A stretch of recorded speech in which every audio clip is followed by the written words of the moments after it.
Hey guys, Thomas Joseph here, and today we are not gonna fear the phyllo dough.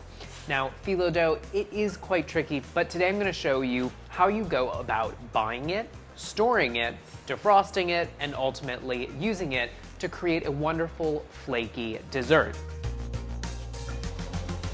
In front of me, this is how phyllo dough comes. It usually comes actually in a box in the freezer section of your supermarket, or if you can find it at a specialty store, that's great too. And what you need to do when you bring it home from the supermarket, you need to defrost it first because it is frozen. And defrosting it, you want to make sure that you do that in the refrigerator up to about 6 hours, or you can even do it overnight. You want to make sure that the entire pack of phyllo is completely defrosted before you begin using it. Otherwise, you might tear it. This has been defrosted overnight, and it's also been sitting out at room temperature for about 10 minutes. So open up the plastic, and you should be able to, if you have purchased a nice brand of phyllo dough, you should be able to unroll it, and there shouldn't be any major tears or rips.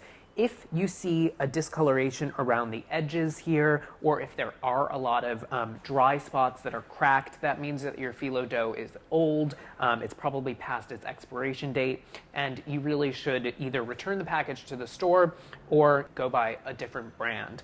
This looks perfect just like it is here. Now, if you are working with phyllo dough and you're doing something that's a little time consuming, what you want to make sure to do is to cover this with a damp cloth. Now you can buy one of these spritzer bottles and spritz the cloth, or you can kind of dampen it with a faucet and just make sure it's wrung out really well. And what this will do is will keep the dough from drying out too much, which will make it brittle, which will make it crack. So phyllo is leaf in Greek. So all of these little layers of dough are considered leaves of dough. Now, there are other versions of phyllo dough out there in the market, and this one I have in front of me is shredded phyllo dough, which is really very interesting. It's called kataifi, K-A-T-A-I-F-I, and you need to defrost it in the same manner. It comes frozen, and when you're ready to use it, you need to break it apart slightly, loosen it up because it is kind of compact, and you want to separate it into kind of long strands like this. And you can do so many different things with this. You can create desserts with this, you could wrap shrimp with this, or asparagus, or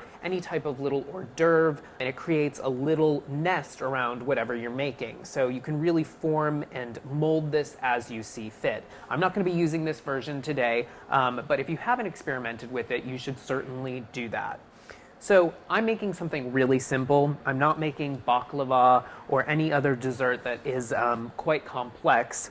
I'm making just little phyllo cups, and the method in using phyllo is all the same no matter what dessert or dish you're making. So you need to work sheet by sheet or leaf by leaf, and you can tell that this is really good quality phyllo dough and that it's not too old because I could easily move it from one place to the next. Now, keep the others covered so they do not dry out. And one important thing that you need to do whenever you're working with phyllo is you need to layer it with fat. So similar to puff pastry where you have layers of dough and then layers of fat, and then you keep kind of rolling out and folding and creating more and more layers, you're doing something very similar when you work with phyllo. So I have a very thin sheet of dough, and to that I'm going to add a layer of butter in the melted form. You really want to be liberal with your butter. You could certainly use olive oil if you were making something savory. Some people even clarify the butter, which is removing the milk solids. If you wanted to use an alternate fat as well, that would be fine here.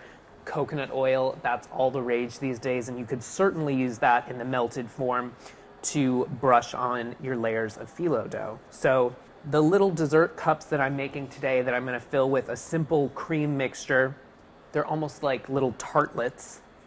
The recipe I'm using, which you can find at marthastewart.com, has a liberal sprinkling of sugar in between the layers. So I'm using regular granulated sugar here. You could use demerara sugar, which is that nice brown raw sugar. You could even sprinkle in some spice in between these layers. But really, what I'm doing here is I'm creating multiple layers, which in the oven, the butter will create steam, and that steam will create air pockets, which will give a wonderful flakiness to this dessert. So this gets a little repetitive, but this is the process. You're going to continue on, and I'm going to do 3 layers, but you could do all the way up to 6 or 8 layers depending on how crunchy and flaky you want your dessert to be. So again, it's brushing with butter, sprinkling with sugar until you have 3 layers. So this is the last layer and the last bit of sugar on the top here. And now I'm going to cut this into 6 squares. So that means I'm going to cut it down the middle lengthwise. Now use a really sharp knife here to cut this. So I'm going to cut this now into thirds.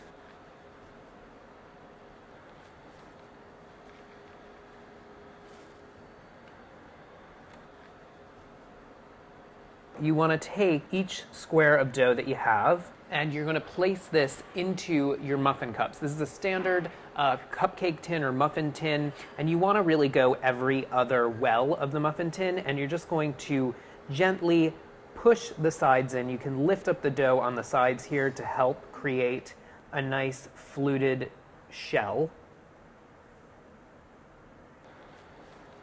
And this is a wonderful vessel for any sort of filling. You could fill these with lemon curd, you can fill them with pudding, you could put a cappuccino cream, which is what we're going to be filling these with today. Anything you want. And these go into the oven, 325 degrees for about 20 minutes. The sugar is going to get nice and caramelized. It's going to give even more flavor and a little bit of crunch. So our Phyllo cups, they're out of the oven. They've cooled completely. Now, all you have to do is be very careful now, because since there are only 3 layers here, they're pretty fragile. I'm going to go right onto a plate. I have my cappuccino cream, which is a really simple recipe, you guys. Go on marthastewart.com and find that recipe. But you could certainly fill these with whatever you would like. To top it all off, I'm going to add a little bit of shaved chocolate on top. And there you go, guys. You have a really simple, fun dessert. Do not fear the Phyllo. And if you have any kitchen conundrums, any of those baking conundrums, always let us know by commenting in the section below. Enjoy!